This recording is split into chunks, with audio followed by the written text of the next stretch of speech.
نعمل رانك الابطال الانمي اللي دايما اخر مره حطيت تانجيرو في المركز العاشر اتبهدلت، فانا هحطه في المركز الثامن. ده مركز حلو يا صديقي، دايما كده تطور. جوكو جوكو هحطه في الرابع، عشان اللي متابعني كويس عارف المركز الاول والتاني والتالت هيروحوا لمين. اسفه، سوري يا صديقي الوتاكو، ما ينفعش ده المركز بتاعه.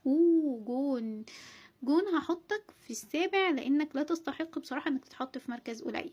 مش سايتاما عاشر، مش هفكر مرتين، مش هفكر. ناروتو مكانك في قلبي يا ناروتو والله. 9 عشان 3 ده لحد معين. 6 3 ده لحد معين لازم تفهم. 5 3 ده لحد معين. يس